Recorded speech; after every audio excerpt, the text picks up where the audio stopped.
उत्तर प्रदेश में ब्राह्मण आबादी सिर्फ 10 से 12%, लेकिन चुनाव आते ही हर पार्टी सबसे पहले इन्हीं के दरवाजे पर क्यों पहुंच जाती है। क्या 2027 के चुनाव से पहले ब्राह्मण वोट बैंक फिर से यूपी की राजनीति की दिशा तय करेगा? क्या अखिलेश यादव नई राजनीतिक जमीन तराश रहे हैं? क्या मायावती 2007 वाला सोशल इंजीनियरिंग फॉर्मूला दोहराने की तैयारी में है, या फिर बीजेपी अपने पारंपरिक वोट बैंक के दम पर सबको मात दे देगी? आखिर ऐसा क्या है ब्राह्मण वोट बैंक में जो यूपी की राजनीति का सबसे बड़ा सेंटर पॉइंट बन चुका है? आइए समझते हैं। नमस्कार, आप देख रहे हैं स्वराज पावर और आपके साथ मैं काजल अवस्थी। उत्तर प्रदेश की राजनीति में जातीय समीकरण हमेशा से सत्ता की चाबी माना जाता है, लेकिन 2027 विधानसभा चुनाव से पहले जिस वर्ग की सबसे ज्यादा चर्चा हो रही है वो है ब्राह्मण समाज। संख्या के हिसाब से यह वर्ग बहुत बड़ा नहीं है, लेकिन राजनीतिक प्रभाव के मामले में इसकी भूमिका बेहद अहम मानी जाती है। यही वजह है कि समाजवादी पार्टी, बहुजन समाज पार्टी और भारतीय जनता पार्टी तीनों की नज़र इस वोट बैंक पर टिकी हुई है। अगर आंकड़ों की बात करें दोस्तों, तो उत्तर प्रदेश में ब्राह्मण आबादी करीब 10 से 12% मानी जाती है, लेकिन इसकी असली ताकत संख्या में नहीं बल्कि इसके भौगोलिक प्रभाव में छिपी हुई है। पूर्वांचल, अवध और मध्य यूपी में कई जिलों में ब्राह्मण मतदाता बड़ी संख्या में मौजूद है। राजनीतिक जानकारों के अनुसार लगभग 100 से ज्यादा विधानसभा सीटों पर यह वोट बैंक जीत और हार का अंतर पैदा करने की क्षमता रखता है। यही कारण है कि चुनाव नजदीक आते ही सभी दल इस वर्ग को साधने में जुट जाते हैं। अगर हम सबसे पहले बात करें समाजवादी पार्टी की, तो समाजवादी पार्टी के राष्ट्रीय अध्यक्ष अखिलेश यादव लगातार अपने पारंपरिक यादव मुस्लिम समीकरण के आगे बढ़ने की कोशिश कर रहे हैं।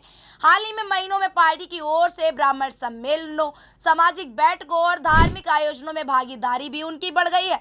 लखनऊ से लेकर पूर्वांचल तक कई कार्यक्रमों में सपा नेताओं की सक्रियता यह संकेत देती हुई नजर आ रही है कि पार्टी ब्राह्मण समाज में अपनी नई राजनीतिक पैठ बनाने की कोशिश कर रही है। हालांकि सपा के सामने सबसे बड़ी चुनौती यह भी है कि ब्राह्मण मतदाताओं का एक ऐसा हिस्सा लंबे समय से बीजेपी के साथ जुड़ा माना जाता है। अब बात करें अगर भारतीय जनता पार्टी की, तो बीजेपी के लिए ब्राह्मण वोट बैंक सिर्फ एक चुनावी वर्ग नहीं बल्कि उसके पारंपरिक सामाजिक आधार का अहम हिस्सा है। 2014 लोकसभा चुनाव, 2017 विधानसभा चुनाव और 2019 लोकसभा चुनाव और 2022 विधानसभा चुनाव में बीजेपी को ब्राह्मण समाज का व्यापक समर्थन मिलने की चर्चा लगातार होती रही है। यही वजह है कि पार्टी, सरकार और संगठन दोनों स्तर पर इस वर्ग के साथ संवाद बनाए रखने पर विशेष ध्यान देती है। राजनीतिक जानकार मानते हैं कि बीजेपी की सबसे बड़ी ताकत उसका स्थापित वोट बैंक और मजबूत संगठनात्मक ढांचा है। लेकिन इसी बीच बहुजन समाज पार्टी भी नई नहीं बल्कि पुरानी रणनीति को फिर से जीवित करने की कोशिश करती हुई दिखाई दे रही है। अगर हम बात करें 2007 के उस सोशल इंजीनियरिंग मॉडल की जिसने यूपी की राजनीति का इतिहास बदल दिया था, 2007 में मायावती ने दलित और ब्राह्मण गठजोड़ का ऐसा समीकरण तैयार किया था कि बसपा को पूर्ण बहुमत मिल गया था।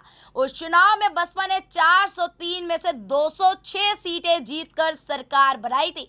राजनीतिक जानकारों का मानना है कि यह यूपी की राजनीति में सोशल इंजीनियरिंग का सबसे सफल प्रयोग था। अब 2027 से सबसे पहले इस बार फिर बसपा की राजनीति में ब्राह्मण समाज को लेकर सक्रियता दिखाई दे रही है। पार्टी लगातार सम्मान, प्रतिनिधित्व और भागीदारी का संदेश देने की कोशिश कर रही है।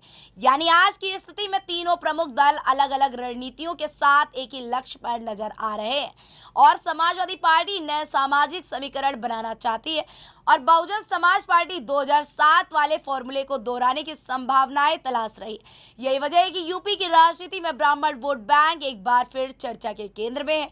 अब सबसे बड़ा सवाल ये है कि अखिलेश यादव ब्राह्मण समाज में नई राजनीतिक जगह बना पाएंगे